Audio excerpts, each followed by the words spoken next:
तीन डकैत और श्याम बाबा। भक्ति, परिवर्तन और करुणा की अमर कथा। राजस्थान की रेतीली धरती, जहां दिन में सूरज आग बरसाता है और रात में हवाएं रहस्य फुसफुसाती हैं। इसी धरती पर फैला था कालूवन का जंगल, जहां से गुजरने का नाम सुनते ही लोग कांप जाते थे, क्योंकि वहां रहते थे तीन डकैत। फायर, तीन नाम, तीन डर। भीमा, सबसे ताकतवर, निर्दयी और क्रोधी। राघा, चालाक, तेज दिमाग वाला। केसा, सबसे छोटा पर दिल में कुछ अनकहा दर्द लिए हुए। इन तीनों ने मिलकर न जाने कितने घर उजाड़े थे। लोग कहते थे इनसे भगवान भी डरते होंगे, पर वे भूल गए थे भगवान श्याम है और वह डरते नहीं, बदल देते हैं। अमावस्या पाप की राह। तीनों डकैतों का नियम था, जो मिला लूट लिया, जो रोका मार दिया। न मंदिर की कद्र, न साधु का सम्मान, न किसी की आंख का डर। एक दिन राघा बोला, सुना है पास के गांव में बड़ा सेठ है, खजाना दबा रखा है। भीमा हंसा, आज रात उसका सब कुछ हमारा होगा। केसा चुप था, उसकी आंखों में अजीब सी बेचैनी थी। पूर्णिमा, वह रात जो सब बदल देगी। अमावस्या की रात तीनों जंगल से निकल पड़े।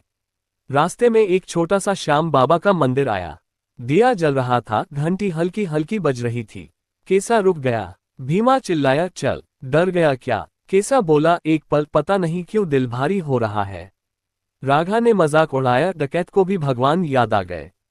वे आगे बढ़ गए, पर बाबा की नजर उन पर पड़ चुकी थी। हाई वोल्टेज पाप का फल। सेठ के घर लूट तो हो गई, पर भागते समय भीमा का पैर फिसला, वह गहरी खाई में गिर पड़ा। राघा घायल हो गया और केसा कांप रहा था।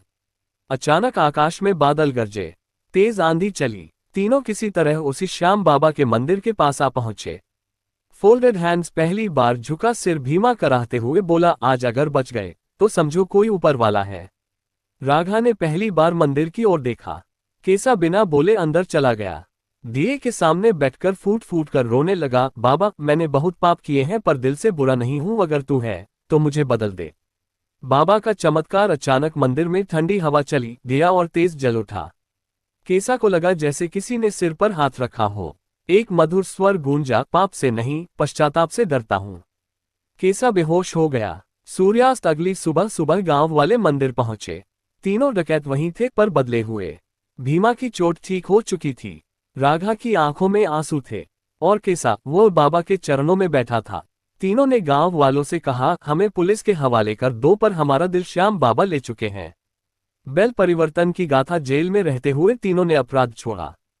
सजा पूरी होने के बाद भीमा ने धर्मशाला बनाई। राघा ने लुटा हुआ धन लौटाया। केसा श्याम बाबा का भजन गायक बन गया। पुष्पन काल। अंतिम दृश्य। आज भी उस जंगल में वह मंदिर खड़ा है, और लोग कहते हैं जहां तीन डकैत बदले, वहां श्याम बाबा आज भी दिल बदलते हैं। फोल्डेड हैंड संदेश, श्याम बाबा किसी को ठुकराते नहीं।